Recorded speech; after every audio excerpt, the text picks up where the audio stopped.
श्रीमती वंदनाताई पवार, तात्यासाहेब काळे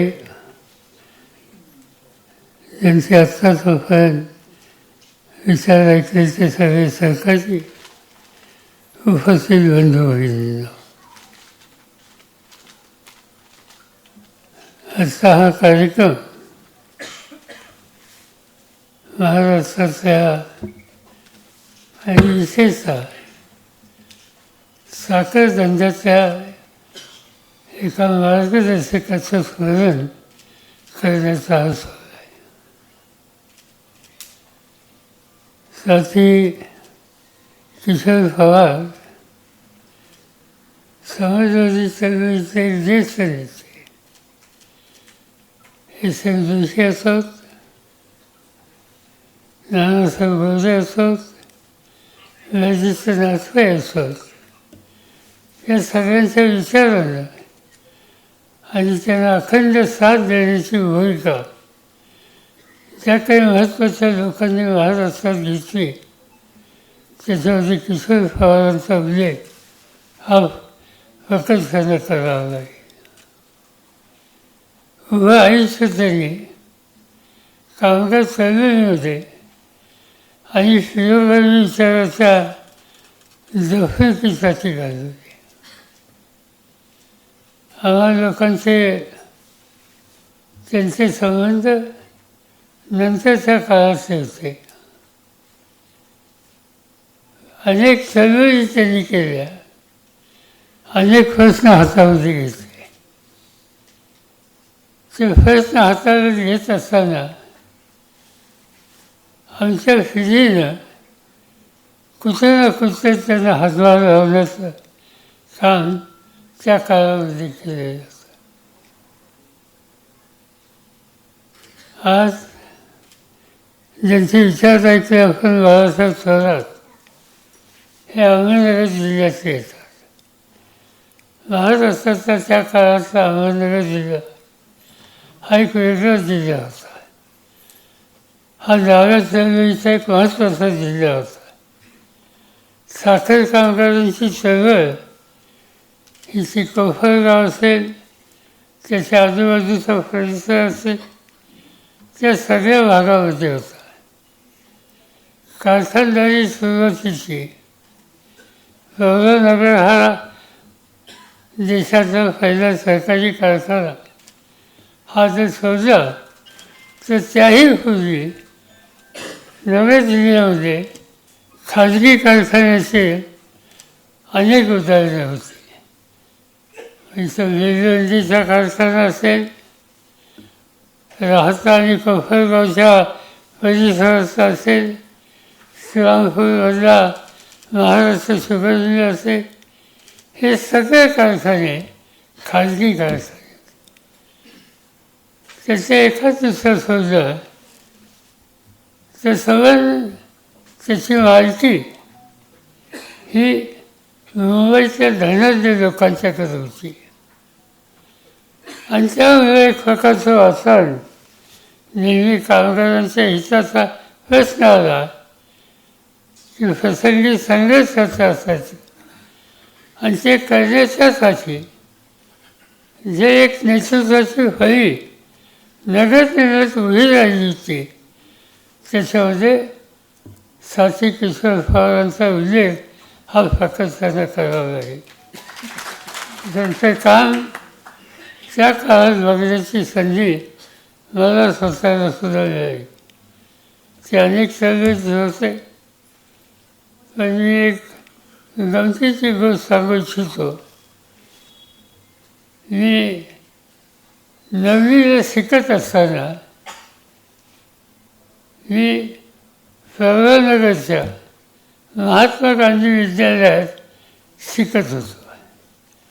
आता प्रवरानगरचा माझा काही संबंध, माझे वडील बंधू आप्पासाहेब पवार हे त्या ठिकाणी नोकरी करत होते. आणि त्यावेळेला 7वी 8वी हे शिकत असताना अभ्यासापेक्षा इतर उद्योगात मी जास्त लक्ष घालतो म्हणून माझ्या आईवडिलांनी मला प्रवरानगरला पाठवलं. आणि प्रवरानगरच्या शाळेमध्ये मी 1 वर्ष शिकलो.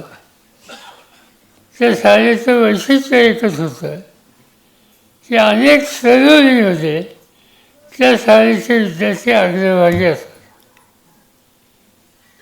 गोळ्याची चळवळ सुरू झाली, एस.एन. जोशी असतील, मॅजिस्टर नाथपाई असतील, किशोर पवार असतील, या सगळ्यांनी त्या चळवळीत झोकून दिल्या आणि एक मोठा सत्याग्रह करण्याचा निर्णय झाला. आणि तो सत्याग्रह कुठं, तो गोव्याच्या सीमेवर. हिरवे गुरुजी नावाचे ग्रस्त होते आणि त्यांच्या नेतृत्वाखाली एक सत्याग्रहाची तुकडी होती. पोर्तुगीजांचं स्वराज्य होतं आणि ही तुकडी सत्याग्रह केल्याच्या नंतर त्यांच्यावर पोर्तुगीजांनी गोळीबार केला आणि त्याच्यामध्ये हिरवे गुरुजी हे मृत्यूमुखी होते. ही बातमी जशी आली तशी महाराष्ट्रात अनेक ठिकाणी चळवळी आल्या. मला सांगायचं ह्याचं कारण, माझ्या आयुष्याचे पहिला मोर्चा मी प्रवरानगरला काढला. शाळा बंद केली आणि शाळा बंद करून पोर्तुगीजांचा निषेध करण्याचा हा मोर्चा मी काढला. माझ्या सार्वजनिक जीवनाची सुरुवात ही इथून सुरू झाली. आम्ही मोर्चा काढला, कारखान्यावर गेलो, कारखान्याच्या लोकांना सांगितलं कारखाना बंद करा. गोळ्याचा सत्याग्रह झाला, हौसाचे पत्करले, हुतात्मे तयार झाले. आपल्याला हे सगळं बंद करायचं. कारखान्याच्या संस्थापकांच्या मध्ये अनेक लोक होते. अण्णासाहेब शिंदे होते, पद्मश्री विखे पाटील होते, अनेक लोक होते. त्यांनी हा कारखाना उभा केला आणि आम्ही मोर्चा ज्यावेळी काढला आणि कारखाना बंद करायला सांगायला आलो त्यावेळेला विखे पाटील म्हणजे पद्मश्री पहिले विखे पाटील हे त्या ठिकाणी आले आणि त्यांनी आम्हाला लोकांना विचारलं, पोरांनो काय तुमचं म्हणणं आहे? हे सांगितलं कारखाना बंद करा, पोर्तुगीजांचा निषेध करायचा आहे, हिरवे गुरूंची हत्या झालेली आहे. त्यांनी सांगितलं कारखाना बंद केला तर तुमचा गोळ्याचा प्रश्न कसा सुटेल? आमच्याकडे काही उत्तर नव्हतं. आम्ही सांगितलं काही नाही, कारखाना बंद कर. विखे पाटलांनी सांगितलं की मी कारखाना कायमचा बंद करतो, गोळा घेऊन दाखवा. आमच्याकडे काही उत्तर नव्हतं. पण माझ्या मनात ही राहिलेली गोष्ट गमतीची. आणि त्या काळामध्ये या सवर्ण गोळ्याच्या चळवळीचं नेतृत्व करण्याचं काम किशोर आणि त्यांचे बाकीचे सहकारी करत होते. एक महाराष्ट्रामध्ये वेगळं वातावरण त्या काळामध्ये झालं. अनेक गोष्टी त्यांच्या सांगतायत. महाराष्ट्राचा आता ठाकूरांनी उल्लेख केला सीमा प्रश्नाच्या संबंधी आणि सीमा प्रश्नाच्यासाठी एकीकडे समितीची स्थापना झाली. त्याच्यामध्ये सेक्रेटरीचं काम हे किशोर पवारांच्याकडे होतं. एस.एन. जोशी अध्यक्ष होते. बैठक झाली आणि बैठकीत ठरलं की सत्याग्रह करायचा. आणि सत्याग्रह करायचं ठरल्याच्या नंतर बाळासाहेब ठाकरे होते, आणखी अनेक लोक होते. आणि त्या बैठकीमध्ये निर्णय हा झाला की सत्याग्रहाची पहिली तुकडी ही शरद पवारांच्या नेतृत्वात. आणि त्यामुळं हा निर्णय झाला की त्या ठिकाणी गोव्यात बेळगावला जाऊन सत्याग्रह करायचा आणि सीमा भागाची मागणी करायची. ठरल्याप्रमाणे आम्ही निघालो. आमच्या कानावर काही लोकांनी घातलं होतं की कागलच्या जवळ पोचल्याच्या नंतर तुमची गाडी थांबवली जाईल आणि तुम्हाला अटक केली जाईल. कसं करायचं, जायचं तर काही करून. निर्णयाचा घेतला. समितीचा निर्णय होता. सत्याग्रहाची पहिली चुकली, त्याच्यात माझं नाव. आणि तेव्हा मला गेलंच पाहिजे हा निर्णय आम्ही लोकांनी घेतला. आणि शेवटी जायचं कसं, तर शेवटी कागलच्या अलीकडं वेळ बदलला. गाडीचा ड्रायव्हर मी झालो आणि दुसरा ड्रायव्हर मागं बसवला आणि ती गाडी आम्ही बेळगावच्या दिशेने नेली. सीमा भागाचे सुरुवात जिथून होते त्या कागलच्या पुढं गाडी थांबवली. पोलिसांनी विचारलं कर्नाटकच्या, कौन है? हम है. हम है कौन? हम है मेरे कासिम भाई. अच्छा, कौन आहे हा लोक? बघितले एक दोनदा कोणी नव्हतंच. गाडी मी चालवत होतो, पाठीमागं ड्रायव्हर बसला होता आणि त्याला काही ह्याच्यात जाऊन दिसलं नाही. त्यांनी गाडी आमची सोडली आणि सोडल्याच्या नंतर बेळगावला गेल्यानंतर बहुतेक होळकर का कोणाचं होळकर समितीने सांगितलं होळकर म्हणून कार्यकर्ते होते, त्यांच्या घरी जायचं. रात्री 2 वाजताच्या घरी जाऊन आम्ही मुक्काम केला आणि दुसऱ्या दिवशी सकाळी 9 वाजता सत्याग्रह करायचं जे ठिकाण होतं त्या ठिकाणी एका घराच्या भिंतीवरनं उड्या मारून आम्ही लोकांनी तिथं सत्याग्रह केला. त्यावेळेला कर्नाटकचे पोलीस अत्यंत रागावलेले होते. त्यांनी सत्याग्रहाच्यावर लाठी हल्ला केला. आम्हाला 10 लाथ्या बसल्या आणि अटकही झाली. आणि अटक झाल्याच्या नंतर बेळगावच्या जवळ एक धरण आहे. कोणतं धरण? हिडकल डॅम. तर आम्हाला पकडून तिथं नेऊन ठेवलं. SMBC नाही कळल्याच्या नंतर SM त्या ठिकाणी आले. त्या धरणावर तिथं आम्हाला अटक करून ठेवली. तिथं गेले, त्यांना कोणी आढळलं नाही आणि आम्हा लोकांना भेटले आणि आम्हा लोकांचा विश्वास वाढवला. मला सांगायचं कौतुक असं की माझ्या पाठीवर 7 काठ्या बसलेल्या होत्या आणि त्याचा परिणाम काय होतो, तुम्ही सगळे चळवळीचे कार्यकर्ते आहात तर त्यामुळे तुम्हाला हल्लीच पाहिजे. पण त्यांनी प्रेमाने पाठीवर हात फिरवला आणि त्याच्यानंतर सुटका झाल्याच्यानंतर किशोर पवार आणि बाकीच्या सगळ्यांनी हा सत्याग्रहाचा कार्यक्रम पुढे चालू ठेवायचा हा निर्णय त्या ठिकाणी घेतला. त्याच्यानंतरची दुसरी चुकी ही छगन भुजबळ यांच्या नेतृत्वाखाली. निहाल अहमद आणि छगन भुजबळ. छगन भुजबळांनी गमतीच केलं. त्यांनी गोव्यातच त्या भागातून जायचं ठरवलं. त्यांनी कफे बदलले, पोलीस अधिकाऱ्याचे कफे घातले आणि पोलीस अधिकाऱ्यांचे कफे घातल्याच्यानंतर त्यांना आढळलं. त्यांना विचारलं कोण आहे, त्यांनी सांगितलं हा होमगार्ड आहे.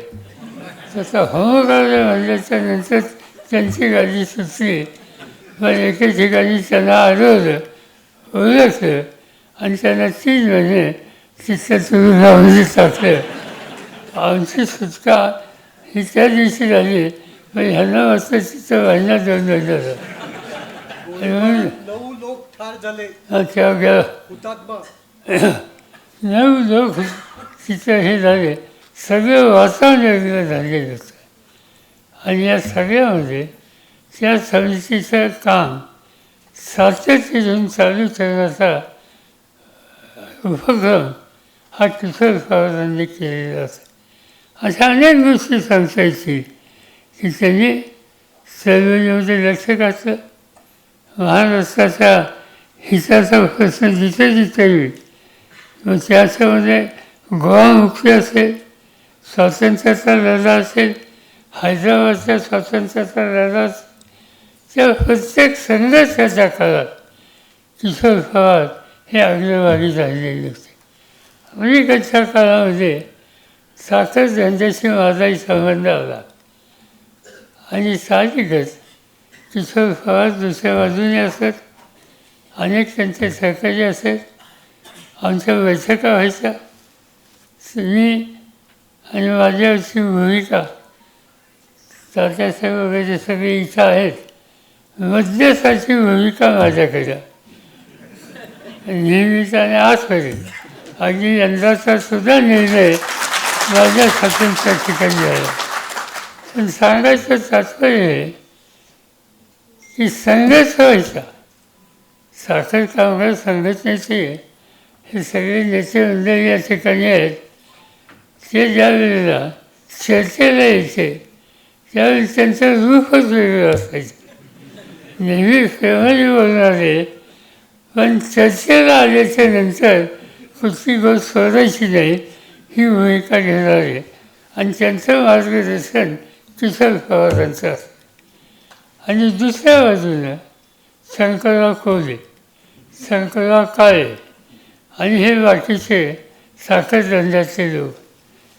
प्रश्न असा आहे आणि तो गमतीचा आहे, बैठकीला बसल्याच्या नंतर कोल्हे आणि किशोर यांचा संघर्ष इतक्या टोकाला जायचा आणि सगळं संशयाच्या नंतर जेवढं सख्यभाव असायचं तसं वागायचे. तशा प्रकारचं नव्हतं हे त्या ठिकाणी होतं. आणि म्हणून संबंध महाराष्ट्राच्या साखर धंद्याच्या कष्टकऱ्यांनी नेहमीच शेतकऱ्यांच्या हिताचा, महाराष्ट्राच्या हिताचा हा विचार त्यांनी घेतला. तो कधी सोडला नाही आणि त्याची शिकवण एस एम जोशी असतील, किशोर पवार असतील, या अनेकांची त्या ठिकाणी होती. आज महाराष्ट्राचं चित्र बघितलं तर आज भारतामध्ये साखरेचा धंदा हा महत्त्वाचा आहे. एक काळ असा होता की महाराष्ट्रामध्ये कापडगिरी हा धंदा होता. तुम्हाला ठाऊक आहे की मुंबईमध्ये शेकडो कापडगिऱ्या होत्या. गिरणगाव नावाचा भाग एक प्रकारचा कामगारांची जबरदस्त शक्ती असलेला तो भाग होता. तुम्ही सकाळी जर गेलात गिरणगावात त्या काळात तर हजारोच्या संख्येनं आपली भाकरीबरोबर घेऊन कारखान्यामध्ये गिरणीमध्ये जाणारा कामगार हा आपल्याला बघायला मिळतो. गिरण्या अनेक होत्या. 200 गिरण्या मुंबईत होत्या. आज एक राहिलेली आहे. आणि ते सगळं गिरणगाव हे कामगार चळवळीचं देशाचं सेंटर होतं. अनेक लोकांची नावं घेतायची. काँग्रेस दांगे असतील, त्यांच्यावरचे अनेक सहकारी असतील. नंतरच्या काळामध्ये अगदी अनेकांची नावं त्या ठिकाणी डॉक्टर दत्ता सावंतासह अनेकांची घेतायची. ही सवन चळवळ अतिशय महत्त्वाची त्या ठिकाणी केलेली होती. आणि त्याही चळवळीमध्ये एस एम जोशींच्या विचारानं काम करणारे जे महत्त्वाचे लोक होते त्याच्यामध्ये किशोर पवार होते. आज त्या भागात मी जातो, मला अतिशय वाईट असतं. एक गिरणी बघायला मिळत नाही, कष्टकरी कामगार बघायला मिळत नाही. त्या ठिकाणी 40 आणि 50 मजल्याच्या इमारती आहेत आणि त्याच्यात माझा मराठी माणूस घुसत नाही. त्याची ताकद राहिलेली नाही. त्या गिरणीमध्ये खास्ता घालून देशाची संपत्ती वाढवणारा कामगार होतो त्या ठिकाणी. आज हे चित्र या ठिकाणी बघायला. आणि म्हणून किशोर पवार किंवा बाकीच्या सहकाऱ्यांनी जो एक आदर्श आपल्या सगळ्यांच्या समोर घालून दिला, त्याचा जर गांभीर्याने विचार करायचा आला तर माझं प्रामाणिकपणाने सांगणं की संबंध कामगार चळवळीच्या संबंधीचं जे चित्र देशात आहे, जे राज्यात आहे, त्याच्यामध्ये बसून आपल्याला विचार करावा लागेल. आज कामगारांची मानसिकतासुद्धा संघर्ष नको अशा प्रकारचा आहे. एका दृष्टीने तो चांगला आहे, पण संघर्ष नको या नावानं जर तुमची फसवणूक होत असेल तर त्या संबंधीचा विचार हा आपल्याला नक्की करावा लागणार आहे. महाराष्ट्राचा साखरेचा धंदा हा एक नंबरचा धंदा झालेला आहे. पूर्वीसारखं कापड गिरण्या राहिलेल्या नाही. आज शेकडो आज त्या ठिकाणी गिरण्या आहे. सरकारी कारखाने दिवसेंदिवस कमी होत आहेत. खाजगी कारखाने वाढले, कारखान्याच्या साईजसुद्धा वाढल्या आणि साधारणतः सगळं सूत्र हे आहे, कमीत कमी कामगारांच्यावर कारखाना कसा चालवायचा. कारखाना टिकला पाहिजे याच्यावर माझ्या मनात शंका नाही, पण कारखान्याच्यासाठी जो घाम घालतो, साखर उत्पादन करतो, त्या कामगाराचं काय, त्या संघटनेचं काय, याच्याकडे दुर्लक्ष करायची भूमिका आपल्याला करून परवडणार नाही. आज ना उद्या शांत भरणान बसून या सगळ्या गोष्टीचा विचार करावा लागेल. आज जगामध्ये 2 नंबरचा साखरेचा धंदा भारताचा आहे. एकेकाळी ब्राझीलला होता. आज ब्राझीलसुद्धा 1 नंबरला आहे, पण बाकीचे सगळे जे देश आहेत साखरेच्या धंद्याचे ते मागं पडलेत आणि त्याची जागा भारताने घेतलेली आहे. आज उत्तर प्रदेशसारखं राज्य देशाचं 1 नंबरचं राज्य, कारखान्याची साईज मोठी आहे आणि तेच लोक महाराष्ट्रात आले आणि ते महाराष्ट्रात आल्याच्या नंतर दिवसेंदिवस त्या सहकारी चळवळीला सुरुंग लागायला लागलेला आहे. सहकार त्यातनं दूर व्हायला लागले. आज ज्या भागातून मी अनेक वर्ष प्रतिनिधित्व केलं सुदैवानं तिथं अजूनही मालेगाव काय, छत्रपती काय, सोमेश्वर काय सहकारी कारखाने टिकले. व आजूबाजूला गेल्याच्या नंतर विमा पात्रस किंवा त्याचे कारखाने पाहिल्याच्या नंतर अस्वस्थता वाटते. प्रश्न आल्याच्या नंतर कुणाशी चर्चा करायची. संघटनेचे लोक सांगतात बंगलोरला कुठे जातो, महाराष्ट्राच्या बाहेर कुठे जातो आणि हे कारखाने त्यांचे आहेत आणि त्यांना स्थानिक लोकांच्या संबंधीचं काहीही असं नाही. एकेकाळी खाजगी कारखाने होते, जसा उल्लेख मी केला, ते महाराष्ट्रातल्या लोकांचे होते. फलटणचा कारखाना कोणाचा, तो माधवराव आपशांचा कारखाना. अजून तुमच्या सिंहपूरचा महाराष्ट्राची गुरुजी कोणाची, तर धानुकरांची. महाराष्ट्राची नावं त्या ठिकाणी दिसत होती. आज त्याचं चित्र दिसत नाही आणि दिसतंय काय. आणि मला आणखीन असं वाटतं की आणखीन काही दिवसांनी नवीन सरकत यायची. आज बाळासाहेब त्यांच्या वडिलांच्यापासून अतिशय उत्तम कारखाना चालवतो. कधी वेतन किंवा या संबंधीचा संघटना नाही, कधी कामगार आणि मॅनेजमेंट यांचा वाद येत नाही. पण मला त्यांचीसुद्धा काळजी असते आणि त्याचं कारण आजूबाजूला कारखाने खाजगी आहे, त्याचं स्वरूप बदललेलं आहे. इतर ठिकाणचे कारखाने 3,000 टनाचे होते, 5,000 झाले, 7,000 झाले.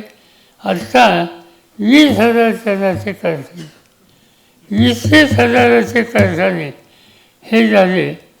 आणि दुसऱ्या बाजूनं कामगारांची संख्या 150, 200, 300. म्हणजे कामगाराची नोकरी झाली, कारखान्याची साईज वाढली. त्याचे परिणाम 20,000 टनाचा कारखाना आणि दुसऱ्या बाजूनं 25 टनाचा सहकारी कारखाना संघर्षात 25 टिकणार नाही.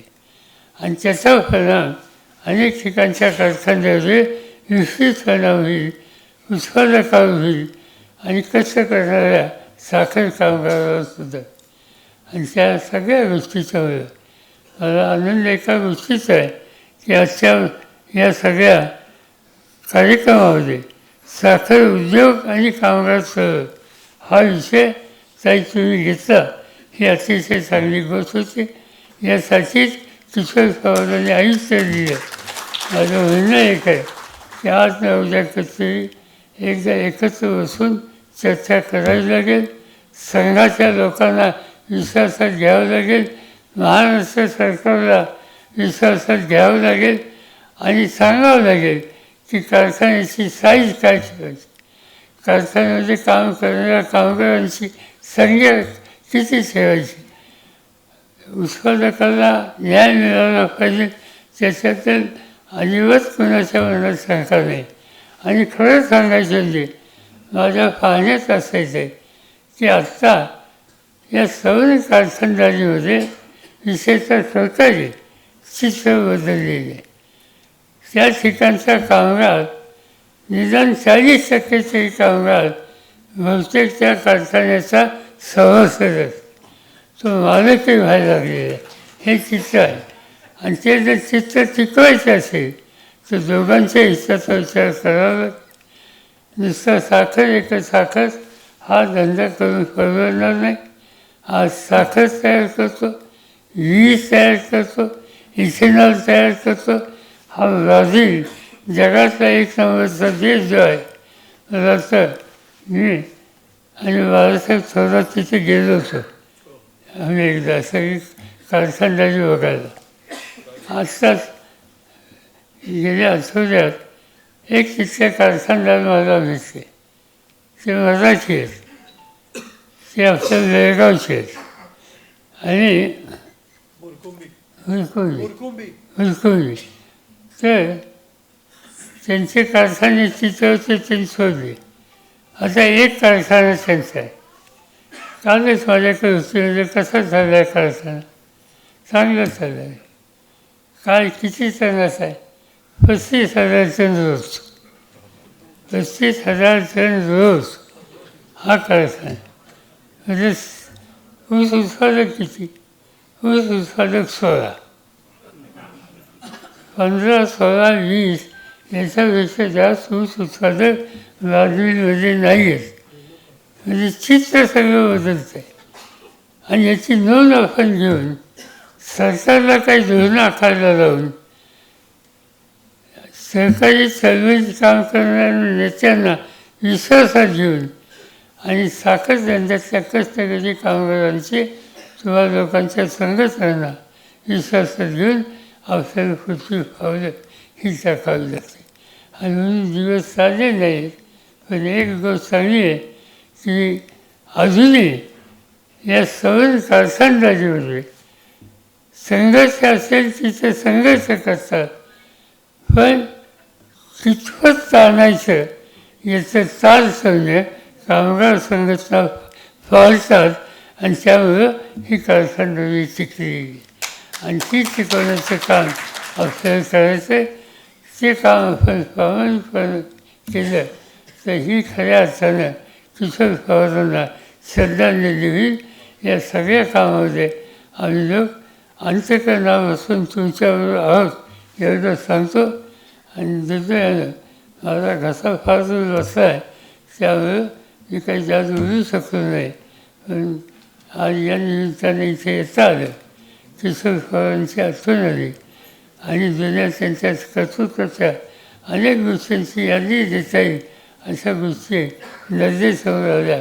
आणि ती संधी तुम्ही लोकांनी दिली त्याबद्दल तुम्हाला धन्यवाद देतो.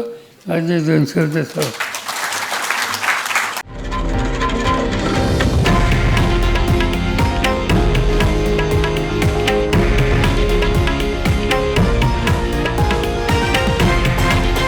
हे आहे देशातील नंबर 1 न्यूज नेटवर्क आणि आपण पाहत आहात TV9 मराठी, एकमेव.